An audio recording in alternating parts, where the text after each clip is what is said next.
Gundam plastic model kits, now commonly called as Gunpla.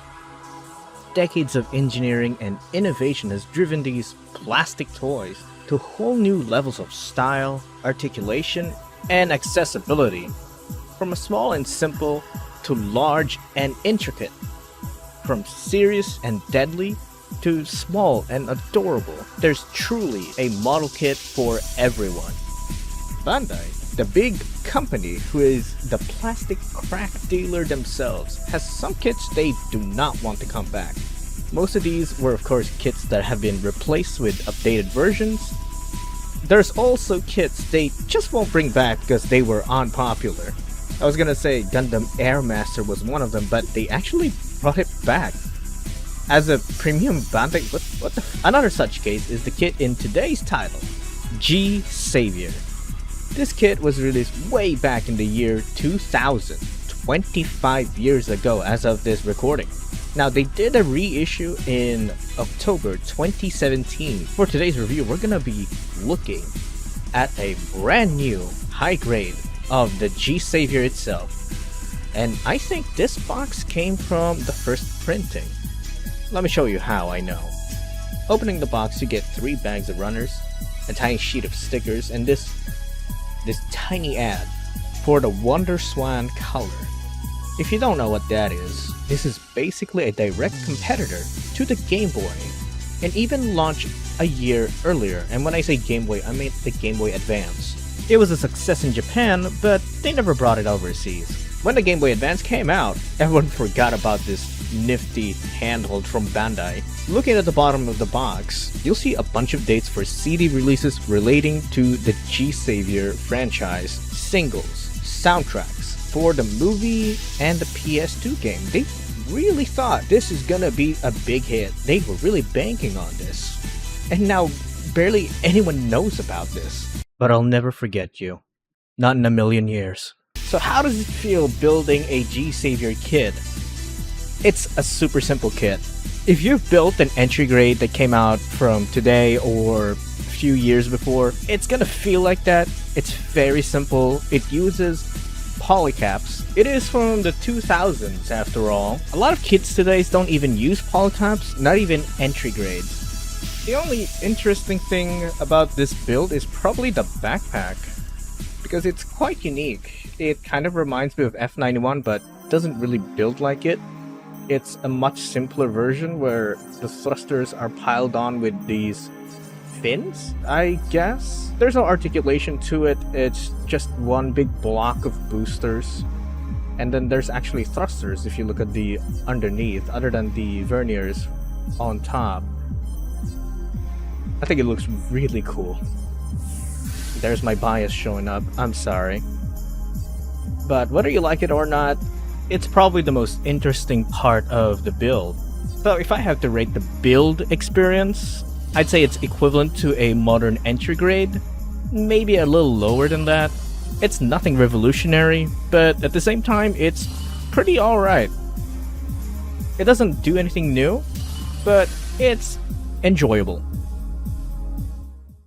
Now let's look into the model kit itself. Now you can see I've already applied some panel lining, which looks kinda terrible, but I am not good at panel lining. I probably need to study more. Drop in the comments some tips, thank you. Otherwise, this kit is pretty decent. The head is on a ball joint, so it just turns around full 360. The arms are also on a polycap, although the elbow joint is kind of unique that it doesn't have a limiter, so it can go backwards at full 90 degree in front and back. So I think that's a kind of a funny detail. The legs can go into the front, but only in between the side skirt and the front skirt. It can do a decent full kick, but because the front skirts are so rigid, you can't really do a front kick decently. The back skirt hinders the backward movements of the leg, so yeah. Sideways movements is also hindered by the ball joint socket, so it can't do a decent split. But it can do wide leg stances decently enough, yet that's as far as it goes. For the ankle joint, it's on a ball joint connected by a PC part, so it rotates decently, it doesn't pivot as much. So yeah, that's the articulation. It's decent. Some entry grades probably beat this when it comes to articulation. But for just standing pose and a few shooting poses, it does the job okay. Let's take a gander at the accessories it comes with. You do get 3 hands for this. You get a trigger hand for the beam rifle, which is a unique one. It has a separated trigger finger, and you have to wrap the gun or the beam rifle around it. The other 2 hands are just holding hands, although they look kind of cartoony if you look at the details, but they do the job just fine. And the aforementioned beam rifle. It's a very small beam rifle compared to the other Gundams. I'd say it's a very low profile beam rifle. Now the beam rifle has a peg on it, so you can attach it to its covs on the left and right. You can put it on the rear skirt, although I don't see anyone using the rear skirt though, because the side skirts are gonna be hitting the beam rifle if it's stored there. You can move the side skirts, although your posability is gonna be very limited because of this.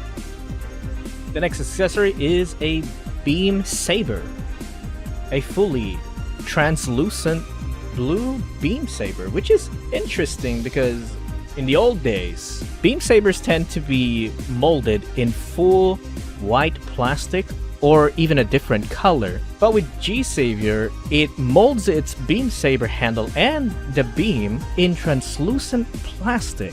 So what's the deal with the beam saber handle on its back? Well, it's there for show. Even if you pull it out, there's no beam saber pegs for it to attach to. The next accessory is the beam shield. Beam shield? Beam shield. Sorry. To attach the beam shield, you just have to remove this tab on the left arm and then plug in the beam shield itself. For color accuracy, you have to paint the tab on the beam shield white, which is probably not a hard thing to do if you have the right tools. Now, this shield is very basic looking. It is very flat.